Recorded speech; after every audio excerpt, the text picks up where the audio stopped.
جیسا کہ میں نے آپ کے سامنے قرآن کریم کی ایک آیت مبارکہ تلاوت پیش کی ہے اور ایک اللہ کے نبی کریم صلی اللہ علیہ وسلم کی حدیث مبارکہ پڑھی۔ اللہ تعالیٰ نے جب جو چیز سب سے پہلے بنائی اس چیز کا نام قلم ہے، اور جو سب سے پہلے جو چیز اس قلم سے لکھی وہ چیز اس حدیث پاک کے اندر اور اس قرآن کریم کی آیت کے اندر شامل حال ہے کہ اللہ تعالیٰ کا جہاں پر غیظ و غضب اور غصہ وہیں پر اس سے زیادہ اللہ تعالیٰ کی رحمت ہے۔ غیظ و غضب سے بڑھ کر اللہ تعالیٰ کی رحمت اس سے بڑھ کے ہے۔ آج ہمارے معاشرے کے اندر، آج ہمارے گھروں کے اندر اگر کوئی انسان نماز کی پابندی کرنے لگتا ہے، اگر کوئی انسان اپنے گناہوں پر شرمندہ ہو کر اللہ سے اپنے گناہوں کی معافی مانگنے آتا ہے، تو ہم میں سے کچھ لوگ ایسے بھی ہیں جو یہ کہتے پھرتے ہیں کہ زندگی بھر گناہوں کے اندر گزار دی، عیاشی و مکاری کے اندر گزار دی، اب اس عمر کے اندر بہت بڑے نمازی بن گئے ہیں۔ یہ جملے کہاں تک انسان کو لے کر جاتے ہیں؟ اور پھر جو انسان توبہ کرنا چاہتا ہے وہ اس سے پھر جاتا ہے، پھر وہ اللہ کی طرف اپنا قدم بڑھانا چھوڑ دیتا ہے، اور اس کے ذمہ دار ہم اور آپ ہی ہوں گے، یہ کہنے والے ہیں۔ اللہ تعالیٰ نے پہلی چیز جو بنائی وہ قلم بنایا، اور سب سے پہلا جو لفظ لکھا اس میں بھی یہی لکھا کہ میرے غیظ و غضب سے بڑھ کر میری رحمت جو ہے وہ کہیں اس سے زیادہ ہے۔ اسی لیے میں نے آج آپ کے سامنے قرآن کریم کی وہ آیت پڑھی کہ قُلْ يَا عِبَادِيَ الَّذِينَ أَسْرَفُوا عَلَىٰ أَنفُسِهِمْ لَا تَقْنَطُوا مِن رَحْمَةِ اللَّهِ، جس میں اللہ تعالیٰ نے اپنے محبوب صلی اللہ علیہ وسلم سے فرمایا کہ قُلْ يَا عِبَادِيَ الَّذِينَ أَسْرَفُوا عَلَىٰ أَنفُسِهِمْ لَا تَقْنَطُوا مِن رَحْمَةِ اللَّهِ ان اللہ یغفر الذنوب جميعا انہ هو الغفور الرحیم، کہ اے محمد صلی اللہ علیہ وسلم میرے بندوں کے اندر یہ اعلان کر دو، میرے بندوں کو یہ بتا دو کہ تم نے جو زمین و آسمان بھر بھر کے بھی گناہ کر ڈالے ہیں تو اللہ کی رحمت سے نا امید نہ ہو، اللہ تمہارے تمام گناہوں کو معاف کرنے کے لیے تیار ہے۔ یہ آیت قرآن کریم میں اللہ تعالیٰ نے آپ صلی اللہ علیہ وسلم پر نازل فرمایا۔ آج آپ کے سامنے ایسے اسی پر سارے واقعات رکھیں گے انشاءاللہ، جس سے آپ کا دل برس اٹھے اور یہ سوچنے پر مجبور ہو جائے کہ اللہ ہمارے گناہوں پر، اللہ ہم پر کتنا مہربان ہے، اللہ ہمارے گناہوں کو معاف کرنے کے لیے تیار ہے، لیکن ہم جو ہے ہم اپنے گناہوں کی معافی مانگنے کے لیے اللہ کے سامنے نہیں آئے۔ گناہگار تو ہر بندہ ہے، ہر انسان ہے، صرف نبیوں کے علاوہ اور کسی کی ذات معصوم نہیں ہے، گناہ انسانوں سے ہوتے ہیں۔ اگر کوئی آدمی کسی عالم کے بارے میں، کسی محدث کے بارے میں، کسی مفتی کے بارے میں یہ تصور کر لے، اس کے دل میں یہ خیال آ جائے کہ فلاں عالم، فلاں حافظ وہ گناہگار نہیں ہے، اس سے گناہ نہیں ہوتے ہیں، تو امام اعظم ابو حنیفہ رحمۃ اللہ علیہ نے فرمایا یہ خیال کرنے والا فوراً کافر ہو جائے۔ کیوں؟ اللہ کے نبی صلی اللہ علیہ وسلم نے فرمایا کہ تم میں سب سے بہتر وہ ہے، ہر آدم کی اولاد گناہگار ہے، کل ابن آدم خطاؤن، ہر آدم کی اولاد خطاکار ہے، وخیر الخطاؤن التوابون، تم میں سب سے بہتر وہ ہے جو اپنے گناہوں کی توبہ فوراً کرے۔ تو امام اعظم نے فرمایا کہ وہ کافر ہو جائے گا کسی کے بارے میں تصور کر لے، کیونکہ انسانوں سے ہی گناہ ہوتے ہیں۔ صرف اور صرف نبیوں کی ذات معصوم ہے اور کسی کی ذات معصوم نہیں ہے۔ تو یہ ہمیں آپ کو سوچنا چاہیے کہ ایک دوسرے پر تنقید کرتے ہیں، ایک دوسرے پر ملامت کرتے ہیں، نہیں کرنا چاہیے۔ اللہ تعالیٰ پتہ نہیں کس کو کس وقت کس کے گناہوں کو معاف کر دے۔ کون انسان کس وقت اٹھ کر رات کی تنہائیوں میں، دن کے اجالے میں اپنے اللہ کو منانے میں لگا ہو، اپنے اللہ سے معافی مانگ رہا ہو۔ ہم اور آپ کون ہوتے ہیں؟ ایک دوسرے کو یہ کہنے والے، اس کو گناہوں کی طرف اور مائل کرنے والے اور اس کو نیک راستے سے ہٹانے والے۔ کہ آپ کو نہیں معلوم، آپ نے وہ واقعات شاید نہیں سنے کہ ایک مرتبہ ایک بنی اسرائیل کا واقعہ اللہ کے نبی صلی اللہ علیہ وسلم نے بیان کیا کہ بنی اسرائیل کے اندر ایک بہت بڑا گناہگار تھا، ایک بہت بڑا گناہگار شخص تھا۔ اس نے مرنے سے پہلے جب اس کے مرنے کا وقت آیا تو ہر انسان اندازہ لگانے لگتا ہے کہ میں دنیا سے جانے والا ہوں اس حالت میں، تو اس نے اپنے بیٹوں سے وصیت کی کہ اے میرے بیٹو، جب میں مر جاؤں تو میری ڈیڈ باڈی کو، میری لاش کو قبر کے اندر دفن نہ کرنا، بلکہ میں تم کو وصیت کرتا ہوں کہ مجھے جلا دینا، مجھے چتا کے اندر میری آگ لگا دینا، اور اس کے بعد میں میری راکھ کو کہیں اس ندی میں تھوڑی ڈالنا، اور کچھ میری راکھ کو فلاں باغ کے اندر ڈالنا، اور میری کچھ راکھ کو فلاں تالاب کے اندر پھینک دینا، کچھ میری راکھ کو ہوا کے اندر بہا دینا۔ اس نے وصیت اپنے بیٹوں سے کر دی۔ بیٹوں نے کہا کہ ابو جان، آپ یہ کیا کہہ رہے ہیں؟ میں آپ کے چتا کو آگ لگاؤں؟ کیوں؟ کیا وجہ؟ کہا تو نہیں جانتا، میں نے بہت گناہ کیے، میں نے گناہ کر کر کے زمین و آسمان بھر دیے۔ اللہ اگر میری گرفت کر لے گا، اگر میرے ذرات کو جمع کر لے گا تو اللہ ہمیں معاف نہیں کرے گا اپنے اتنے گناہ کرنا۔ چنانچہ اس کی وصیت کے مطابق اس کا انتقال ہوا اور اس کے بیٹوں نے اس کی لاش کو اس کی چتا میں آگ لگائی اور اسی کی وصیت کے مطابق کچھ رات اس کی فلاں ندی کے اندر بہائی، کچھ باغ کے اندر اور کچھ تالاب کے اندر ڈال دی۔ اسی طریقے سے جب ساری رات بہا دی گئی تو اللہ تعالیٰ نے ان عذرات کو، ان ذرات کو حکم دیا کہ سب کے سب ایک دم جمع ہو جاؤ۔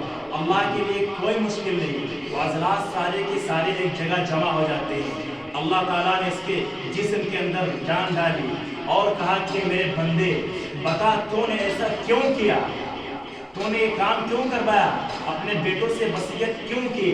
تو کہنے لگا اللہ تو خوب جانتا ہے کہ اللہ مجھے تیرا خوف تھا، مجھے تیرا اتنا ڈر تھا، اے اللہ تیرے ڈر کی وجہ سے میں نے کیا۔ اگر تو میرے ذرات کو جمع نہ کر پائے گا تو میں آرام سے بچ جاؤں گا، اور تو نے اگر جمع کر لیا تو مجھے سزا ضرور دے گا۔ اے اللہ مجھے تیرا اتنا خوف میرے دل کے اندر آ گیا۔ تو اللہ تعالیٰ نے فرشتوں سے کہا جا اس کو جنت کے اندر داخل کر دو، کیونکہ اس نے خوف خدا کی وجہ سے کیا ہے۔ لیکن ہر انسان کے لیے اجازت نہیں، معلوم ہر انسان یہی وصیت کرنے لگے۔ اللہ کے نبی صلی اللہ علیہ وسلم نے منع فرمایا، اس انسان نے وصیت کی تو اللہ تعالیٰ نے اس کو جنت الفردوس میں جگہ عطا فرما دی۔ یہ قوم بنی اسرائیل کا واقعہ تھا۔ آئیے میں آپ کو بتاتا چلوں کہ اللہ کے نبی صلی اللہ علیہ وسلم کے پاس ایک کافر آتا ہے، ابھی اس نے کلمہ نہیں پڑھا، نام ہے مرشد ابن ابی مرشد، اور اللہ کے نبی صلی اللہ علیہ وسلم کے پاس آ کر کہنے لگا اے اللہ کے نبی، میں بہت گناہگار ہوں، بہت گناہگار ہوں، کیا اللہ تعالیٰ میں ایمان لے آؤں، اللہ میرے گناہوں کو معاف کر دے؟ اللہ کے نبی صلی اللہ علیہ وسلم نے فرمایا کہ اے مرشد، اگر تم کلمہ پڑھ لو تو اللہ تمہارے تمام گناہوں کو معاف کر دے گا۔ اور کہنے لگا اللہ کے نبی، ایک بار سوچ لیجئے، اگر سمندر کے پانی کے قطرے کیے جائیں اور ان کو گنا جائے تو اے اللہ کے نبی وہ قطرے تو گنے جا سکتے ہیں، لیکن ہم نے جو گناہ کیے ہیں اے اللہ کے نبی اس سے کہیں بڑھ کر ہیں۔ اللہ کے نبی نے فرمایا کہ مرشد تو کلمہ پڑھ لے، تو ایمان لے آ، اللہ تیرے گناہوں کو معاف کر دے گا۔ کہنے لگا اللہ کے نبی ایک بار پھر سوچ لیجئے، اگر آسمان کے ستاروں کو گنا جائے تو آسمان کے ستارے گنے جا سکتے ہیں، اے اللہ کے نبی میرے گناہ نہیں گنے جا سکتے ہیں، کیا میرے اللہ میرے ان گناہوں کو بھی معاف کر دے گا؟ اللہ کے نبی صلی اللہ علیہ وسلم نے فرمایا کہ ہاں اے مرشد، اگر تو سچے دل سے توبہ کر لے تو اللہ تیرے ان تمام گناہوں کو معاف کرنے کے لیے تیار ہے۔ مرشد ابن ابی مرشد وہیں پر کلمہ پڑھتا ہے، اور اس نے کلمہ پڑھا اور مسلمان ہو گیا۔ ادھر بلال رضی اللہ تعالیٰ عنہ اذان دیتے ہیں، حضرت بلال مکہ کے وادیوں میں مسجد نبوی کے منارے پر چڑھ کر اللہ اکبر کی صدائیں لگا رہے ہیں کہ اللہ اکبر حی علی الصلاۃ، اللہ اکبر لا الہ الا اللہ۔ ادھر نماز کا وقت ہو گیا، صحابہ کرام وضو بنا کر مسجد میں آ گئے اور اللہ کے نبی صلی اللہ علیہ وسلم نے نماز پڑھا، اور ابھی مرشد ابن مرشد کی پہلی نماز ہے، اس نے بھی جس طریقے سے صحابہ وضو کر رہے ہیں ان کو دیکھ کر اسی طریقے سے وضو بناتا ہے، جس طریقے سے صحابہ نماز پڑھ رہے ہیں اسی طریقے سے وہ بھی نماز پڑھ رہا ہے۔ ابھی پہلی نماز ہے، اللہ کے نبی صلی اللہ علیہ وسلم نے جب نماز ختم کی دائیں جانب سلام پھیرا، السلام علیکم ورحمۃ اللہ، بائیں آپ نے سلام پھیرا، السلام علیکم ورحمۃ اللہ۔ مرشد ابن مرشد کھڑا ہو جاتا ہے کہ اللہ کے نبی اب میں اسلام لا چکا ہوں، میں کلمہ پڑھ چکا ہوں، اب اسلام لانے کے بعد اگر مجھ سے کوئی گناہ ہو جائے تو اے اللہ کے نبی اس کو میں کیسے معاف کراؤں؟ غور کرو، کچھ تو شرم کرو، آج ہم محمد رسول اللہ کے امتی ہیں۔ مرشد ابن ابی مرشد ابھی کلمہ پڑھا اور اس کی پہلی نماز کیا کہہ رہا کہ اللہ کے نبی اب میں مسلمان ہو گیا، اور مسلمان ہونے کے بعد اگر اب مجھ سے کوئی گناہ ہو جائے تو میں اس کو کیسے معاف کراؤں؟ آج ہماری پوری زندگی گناہوں کے اندر گزر رہی ہے، لیکن کبھی ہم نے سوچا ہے کہ اس گناہ کو کیسے معاف کرایا جائے؟ مرشد ابن ابی مرشد کھڑے ہو کر کہنے لگا اے اللہ کے نبی اب میں مسلمان تو ہو چکا ہوں، اب اللہ میری اگر مجھ سے کوئی گناہ ہو رہا تو اب اس کو میں کیسے معاف کراؤں؟ آپ نے فرمایا اے مرشد میں نے جو تجھے کلمہ پڑھایا کیا تم نے سچے دل سے کلمہ پڑھا؟ کہنے لگا اللہ کے نبی میرے ماں باپ آپ پر قربان، میں نے سچے دل سے کلمہ پڑھا ہے۔ آپ نے فرمایا اے مرشد کیا تو نے میرے پیچھے جو نماز پڑھی ہے کیا سچے دل سے پڑھی ہے؟ کہا ہاں اے اللہ کے نبی میں نے آپ کے پیچھے سچے دل سے نماز پڑھی ہے۔ تو آپ نے فرمایا جا اللہ تجھے گناہ کرنے کی توفیق ہی نہیں دے گا، اور ایسا ہی ہوا۔ اس کے بعد میں آیا اور کہنے لگا اے اللہ کے نبی اب اسلام لا چکا ہوں، مسلمان ہو چکا ہوں، اے اللہ کے نبی اب مجھے آپ کوئی ایسا کام بتا دیجئے جس سے میں اپنا گزارا کر سکوں، اے اللہ کے نبی میں بھی رزق حلال کما سکوں۔ آپ نے فرمایا اے مرشد اس سے پہلے تو کیا کرتا تھا؟ وہ کہنے لگا اے اللہ کے نبی اس سے پہلے میں چوری کرتا تھا، میں ڈاکہ ڈالا کرتا تھا۔ اللہ کے نبی صلی اللہ علیہ وسلم نے فرمایا اے مرشد اب بھی تم چوری کرو اور ڈاکہ ڈالو، وہ بھی میرے لیے۔ مرشد مرشد کہنے لگا اے اللہ کے نبی اسی کام کو تو چھوڑنے کے لیے میں مسلمان ہوا ہوں، میں نے توبہ کی ہے، اور آپ پھر مجھ سے کہہ رہے ہیں کہ چوری کرو ڈاکہ ڈالو۔ اے اللہ کے نبی اس کی آنکھوں میں آنسو آ گئے، اے اللہ کے نبی اسی کام کو چھوڑنے کے لیے میں مسلمان ہوا اور آپ مجھ سے کہہ رہے کہ پھر چوری کرو۔ آپ نے فرمایا نہیں اے مرشد ابن مرشد پہلے جو تم چوری کیا کرتے تھے وہ لوگوں کے مال لوٹا کیا کرتے تھے، اب تم میرے لیے چوری یہ کرو کہ مکہ کے کافروں نے میرے کچھ صحابیوں کو اپنی قید کے اندر رکھا ہے اور ان کو زنجیروں کے اندر جکڑ دیا ہے۔ اے مرشد جاؤ، تمہیں چوری کرنے میں مہارت حاصل ہے، بیڑیاں توڑنے میں تم ماہر ہو، جاؤ میرے ان صحابیوں کو ان کافروں کے چنگل سے چھڑا کر لے آؤ۔ مرسد بن ابی مرسد فجر مغرب کے بعد نکلتے ہیں اور رات کی تنہائیوں میں پہنچ جاتے ہیں۔ جب وہاں پر پہنچے تو رات کافی ہو چکی تھی، تقریباً 12-1 کا ٹائم ہو گیا ہوگا، اور اسی دوران میں زمانے جاہلیت کے اندر ان کی ایک عورت سے ناجائز تعلقات تھے، اس سے عشق و محبت کے سمبند تھے۔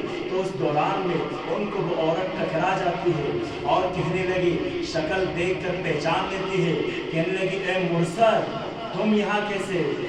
مرسد ابن ابی مرسد نے کہا الناق تم کیسے؟ کہا تمہارا انتظار کرتے کرتے صدیاں بیت گئی، آج ملے اور کہاں تھے؟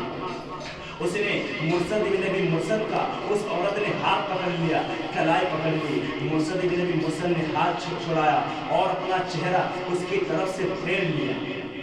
عورت کہنے لگی مرسد تمہیں کیا ہو گیا؟ کہا میں مسلمان ہو گیا ہوں، میں محمد کا غلام ہوں، اب مجھے اللہ گناہ کی توفیق دے گا ہی نہیں۔ کہا تمہیں کیا ہو گیا؟ سوچو میں اکیلی تم اکیلا، آؤ آج تنہائی کی رات ہے۔ کہا نہیں، اب میں توبہ کر چکا ہوں، میں محمد رسول اللہ کا غلام ہو چکا ہوں۔ وہ عورت بار بار کہہ رہی، لیکن مرسد ابن ابی مرسد کہہ رہے نہیں، میں محمد رسول اللہ کا غلام ہو چکا ہوں۔ کیا فرمایا تھا اللہ کے نبی نے کہ سچے دل سے میرے پیچھے نماز پڑھی؟ کہا ہاں اللہ کے نبی۔ فرمایا سچے دل سے کلمہ پڑھا؟ کہا ہاں۔ کہا جاؤ اللہ تمہیں گناہ کی توفیق ہی نہیں دے گا۔ مرسد ابن ابی مرسد بار بار اس عورت کی طرف سے اپنا چہرہ موڑ لیتے ہیں۔ وہ عورت کہنے لگی تم جانتے ہو کیا کر رہے ہو؟ کہا ہاں میں جانتا ہوں۔ کہنے لگی اگر آپ تہمت سے نہیں ملو گے تو میں بھی چیخوں گی، چلاؤں گی، محلے کے لوگ آ جائیں گے اور تم مارے جاؤ گے۔ کہا کوئی بات نہیں، لیکن ہم ایک گناہ کی طرف قدم نہیں بڑھا سکتے۔ وہ عورت چیختی اور چلاتی ہے، اس طرف سے تمام محلے کے لوگ آ جاتے ہیں۔ مرسد ابن ابی مرسد کو پہلے کام چوری کا کرتے تھے، ان کو تمام جھاڑیاں معلوم تھی، جا کر کہیں لک جاتے ہیں، اور جب محلے والے چلے جاتے ہیں تو کچھ صحابیوں کو نکال کر کامیابی مل جاتی ہے اور کافروں کے چنگل سے چھڑا لیتے ہیں۔ تو اللہ تعالیٰ جس کو ہدایت دے تو اس کو ہم اور آپ روکنے والے نہ بنے۔ ہو سکتا ہو اس کی ایک نماز پڑھنے آیا، اسی کے ذریعہ اللہ تعالیٰ اس کو ہدایت دیتا جائے، تو اللہ کی رحمت بہت بڑی ہے، بہت وسیع ہے۔ اور میں آپ کو سناتا چلوں راہبوں کا واقعہ کہ بنی موسیٰ علیہ السلام کی امت کا ایک بہت بڑا گناہ گار ہے۔ اللہ کے نبی صلی اللہ علیہ وسلم نے فرمایا کہ ایک آدمی نے 99 قتل کیے۔ کتنے؟ 99 قتل کیے، اور 99 قتل کرنے کے بعد اس وقت کے بہت بڑے اپنے راہبوں کے پاس، میں اس کو یوں کہہ سکتا ہوں اپنے عالموں کے پاس جاتا ہے مسئلہ معلوم کرنے کے لیے، کیا میں نے 99 قتل کیے ہیں، کیا اللہ کے یہاں اب میری مغفرت ہو سکتی ہے؟ تو وہ نکلتا ہے اور اپنے ایک راہب کے پاس، ایک عالم، ایک مولانا کے پاس جا کر کہنے لگا اے مولانا صاحب 99 قتل کیے ہیں، کیا اللہ کے یہاں میری مغفرت ہوگی؟ انہوں نے کہا 900 چوہے کھا کے مٹی چلی ہم کو، 99 قتل اور کہہ رہے اللہ کے یہاں مغفرت ہوگی؟ اور اس نے تلوار نکالی اور مولانا کی بھی کہا کیوں نہ پورے 100 کر لو۔ 100 پورے کرنے کے بعد اب سوچ رہا جذباتی انسان کام پہلے کرتا ہے، بعد میں سوچتا ہے کہ اللہ یہ کیا ہو گیا، اب میں نے بہت بڑا گناہ کر دیا، عالم کا قتل کر دیا۔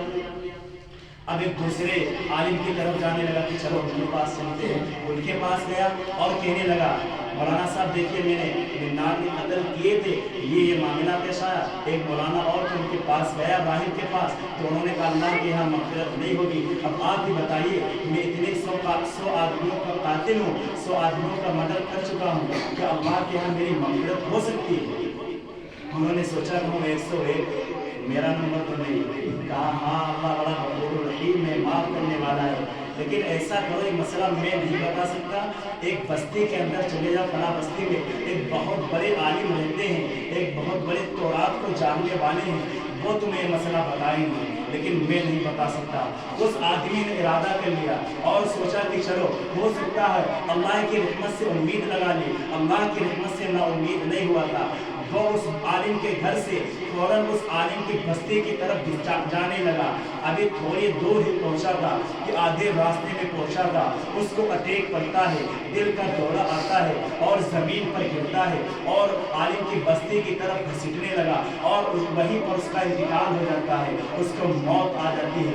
اس عالم کے پاس وہ نہیں پہنچ پایا تو آسمان سے فرشتے, عذاب دینے والے جو فرشتے ہیں وہ بھی آ گئے اور رحمت کے فرشتے وہ بھی آ گئے اور اسرائیل علیہ السلام ملک الموت سے کہنے لگے اس کی روح مجھے دو. یہ گناہگار آدمی تھا. عذاب کے فرشتے کہہ رہے کہ 100 آدمیوں کا قاتل ہے, اس نے ایک عالم کا, تورات کے عالم کا بھی اس نے قتل کر دیا ہے. اس کی روح مجھے دو تاکہ میں اس کو جہنم میں لے کر جھونک دوں جا کے.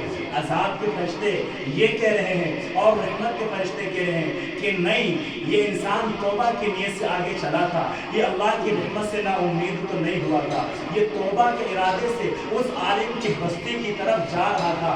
راستے میں اس کو موت ہو گئی تھا تو اللہ کی امید میں ہی اس کی روح میرے حوالے ہو گئی. دونوں میں جھگڑا ہونے لگا. جبریل امین آئے اور فرمایا, فیصلہ کیا کہ زمین ناپ لو, اگر یہ اپنی بستی کے زیادہ قریب ہے تو اس کی روح عذاب کے فرشتوں کے حوالے کر دو, اور اگر یہ عالم کی بستی کے زیادہ قریب ہے تو اس کی روح رحمت کے فرشتوں کے حوالے کر دی جائے. جب زمین ناپی گئی تو مسلم شریف کے اندر ایک ہاتھ آیا ہے اور بخاری شریف کے اندر ایک بالغ یہ عالم کی بستی کے قریب زیادہ تھا.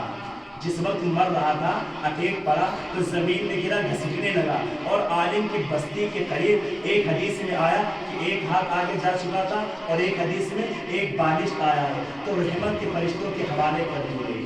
سوچئے کہ پوری زندگی گناہوں کے اندر گزار دی تھی, 100 آدمیوں کا قاتل ہے, لیکن اللہ کی رحمت سے یہ امید کر کے جا رہا ہے کہ اللہ میرے گناہوں کو معاف کر دے.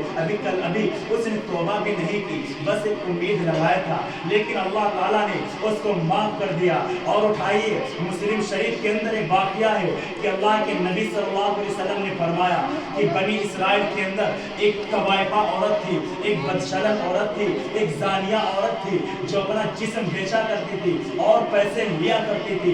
اللہ کے نبی صلی اللہ علیہ وسلم نے فرمایا کہ ایک دن اس نے ایسا کیا کہ وہاں کہیں سے آ رہی تھی تو راستے میں کتا دیکھتی ہے کہ وہ تڑپ رہا ہے, اس کی زبان جو ہے منہ سے باہر نکلی ہوئی ہے, وہ پیاس کے مارے تڑپ رہا ہے.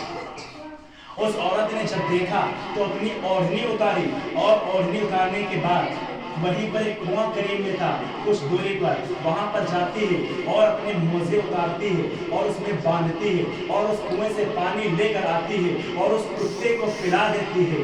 اللہ کے نبی صلی اللہ علیہ وسلم نے فرمایا کہ اللہ کو اس کا یہ عمل اتنا پسند آیا, اتنا پسند آیا. ایک بدشلن عورت, ایک فاحشہ عورت, اپنا جسم بیچنے والی بس ایک اچھا کام کر دیتی ہے تو اللہ کے نبی فرماتے ہیں کہ اللہ کے نبی نے فرمایا کہ جب وہ عورت مری تو اللہ تعالیٰ نے اس کو جنت کے اندر داخل کر دیا.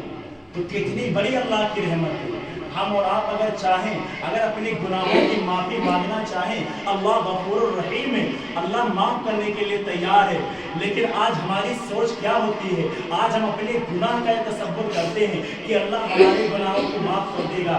اگر کسی دوسرے کے اندر عیب دیکھ لیا, ایک دوسرے کے اندر ایک خامی دیکھ لی, ہم اس کے اوپر ملامت کرنے لگتے ہیں, اس کو برا بھلا کہنے لگتے ہیں. ایسا کیوں ہے؟ اللہ کے نبی صلی اللہ علیہ وسلم نے تو نہیں فرمایا. اللہ کے نبی نے کیا فرمایا؟ حدیث میں نے پڑھی تھی, اس پر غور کیجئے کہ کل ابن آدم خطاؤن وخیر الخطاؤن التوابون, کہ تم میں سب سے زیادہ بہتر وہ ہے, تم میں بہتر انسان وہ ہے جو گناہ کرنے کے بعد توبہ کرتے ہیں.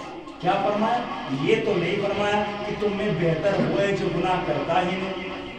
سمجھ آ رہے کہ نہیں؟ یہ نہیں فرمایا کہ تم میں بہتر وہ ہے جو گناہ کرتا ہے, بلکہ کیا فرمایا, تم میں بہتر وہ سے باز آ جائیں. کیا پتا کون انسان کس وقت اور کس گھڑی اللہ سے توبہ کر رہا ہے. بس 2 منٹ کا آخری واقعہ سنا دو, اپنی بات کو ختم کرو. کہ اللہ کے نبی صلی اللہ علیہ وسلم کو نبوت ملنے سے پہلے ایک صحابی کا اور واقعہ سن لیجیے. یہ واقعہ بہت بڑا عبرت والا ہے کہ اس نے اللہ کے نبی کو نبوت ملنے سے پہلے, ابھی آپ نبی نہیں بنے ہیں, اس نے اپنے باپ کا, اپنی ماں کا, اپنے بھائی کا, اپنے بیوی بچوں کا, سب کا مرڈر کر دیا تھا, سب کا قتل کر کر دیا تھا، اور یہ سب کرنے کے بعد اب اس کے دل کے اندر ڈر پیدا ہوتا ہے، اس کے دل کے اندر خوف پیدا ہوتا ہے کہ اللہ کے یہاں میں کیا جواب دوں گا، اللہ کے یہاں میری مغفرت کیسے ہو سکتی ہے۔ تو اس وقت کے اس کے عالموں نے، اس کے راہبوں نے یہ فتویٰ دے رکھا تھا کہ اپنی زندگی کہیں اکیلے جا کر گزار لو۔ وہ 27 سال ایک جنگل کے اندر چلا جاتا ہے اور اس جنگل کے اندر 27 سال تک رہتا ہے، اس جنگل کے اندر 27 سال تک رہا۔ تو اس کے بال کافی بڑے ہو چکے تھے، اس کی مونچھیں بھی کافی بڑی ہو چکی تھی، داڑھیاں بھی کافی بڑی تھی، اسی طریقے سے بھویں بھی بڑی ہو چکی اور ناخن جو تھے یہ بھی کافی بڑے ہو چکے۔ نان اسٹاپ 27 سال تک اس جنگل کے اندر رہا، لیکن ایک دن اس نے سوچا چلو آج 27 سال کے بعد سوچتا کہ اپنی بستی کی طرف چلوں۔ اس طرف اللہ کے نبی آ چکے تھے، لوگوں کو دین اسلام کی دعوت دے چکے تھے۔ وہ آدمی اس جنگل سے چلنا شروع کرتا ہے، مسلسل 3 دن چلتا رہا، یہاں تک کہ رات کے اندر رات دن ایک کر دیے۔ رات میں شیروں کی آواز آتی ہے، چیتوں کی آواز آتی ہے، لیکن اس آدمی کے پیروں میں برک نہیں لگتی ہے، یہ آدمی رکتا نہیں ہے۔ سانپ بھی ملتے ہیں، تمام ڈراؤنے جانور ملتے ہیں، لیکن یہ اس کے پیروں کے اندر برک نہیں لگتی، یہ نہیں رکتا ہے۔ اگر راستے میں بھوک لگتی کسی جانور کو پکڑتا، اس کو چیڑ پھاڑ کر کھا جاتا، یہ خود ایک برمانوس کی طرح لگ رہا تھا۔ آخر کار 3 دن کے بعد جب جنگل کے آخر میں آیا، بالکل بستی کے قریب پہنچتا ہے، تو وہاں پر ایک جھوپڑی کے اندر ایک صحابی رسول یہی قرآن کیا جو میں نے پڑھی اس کو گنگنا رہے تھے، اس کو پڑھ رہے تھے کہ قل یا عبادی الذین اسرفوا علی انفسہم لا تقنطوا من رحمت اللہ۔ اے محمد میرے بندوں کے اندر یہ اعلان کر دو، میرے بندوں کو یہ بتا دو کہ اگر تم نے زمین و آسمان بھر کے بھی گناہ کر ڈالے ہیں تو اللہ تمہارے گناہوں کو معاف کرنے کے لیے تیار ہے۔ اس آدمی نے جب یہ سنا تو فوراً اس کے پیروں میں برک لگ جاتی ہے۔ رات میں تمام شیر اور چیتے ملتے ہیں، لیکن اس آدمی کے پیر میں برک نہیں لگتی، لیکن جب یہ آیت سنی فوراً اس جھوپڑی کی طرف بڑھتا ہے۔ ان صحابی نے اس آدمی کو دیکھا، اتنی بری حیت بن چکی تھی، تو وہ کہنے لگے اے جنگلی